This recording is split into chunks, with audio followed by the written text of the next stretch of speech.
Hello everyone, welcome back. And today we'll be starting with chapter 8, Depository and Depository Participants. So let us understand depository and depository participants. Here, for example, when you buy a share represents a part ownership in a company, and to claim ownership is by producing your share certificate. Yeah. A share certificate is nothing but a document. Okay, so everything right now, we don't have a share certificate or a document. Everything is done digitally. Okay. After 1996, it was made compulsory that all the share certificates have to be converted in a digital form and stored in the depository. Now, converting a paper format share certificate into digital format share certificate is called dematerialization, often abbreviated as DMAT. So that's where we got the name DMAT account. Okay, so rather than reading things out to everyone, I'll just give you a brief example how DMAT works. So we have our brokerage account here, as you can see. Okay, then we have our DMAT account. Sorry, yep, DMAT account, DA, short form for DMAT account. Simply. So in the brokerage account, as you know, we will be buying and selling shares. Whatever trading is a different thing.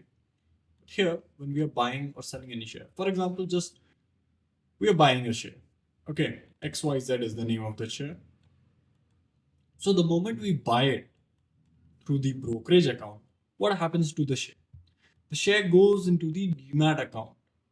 Now, here's a huge difference between a brokerage account and a demat account. The brokerage account is probably mostly managed by the private entity. Okay, it can be a private company or anything related. But the demat account is managed by the government body. That government body is NSDL.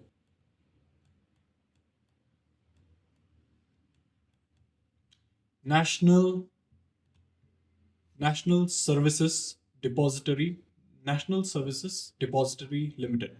So NSDL is responsible for holding our shares. So whatever stocks we buy, okay, for example, today you buy any stock through your brokerage, it will be stored in the demat account and it will be holded by the government body. So it's very secure. Very means very secure. Nobody can take your shares away from you because it is with the government body, and that government body manages all the demat account for all the Indian citizens. Okay, plain and simple. Yeah. See, a depository is a financial intermediary that offers demat account service. Think of the demat account as digital vault for your shares. For your shares, plain and simple. As you may have guessed, your broker's trading account and the demat account from the depository are interlinked. Yes, they are both interlinked.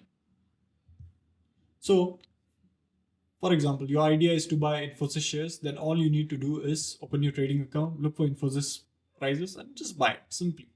Once the transaction is complete, the role of your trading account is done. After you buy the shares of Infosys, will automatically get credited to your demat account. So you don't need to do anything manually. Automatically it will be credited. You will get an email also that it has been credited to your account.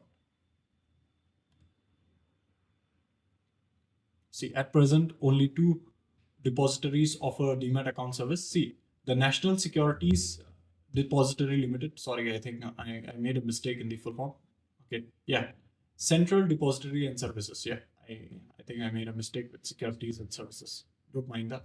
Okay, so National Securities Depository Limited (NSDL) and CDSL, Central Depository Services Limited.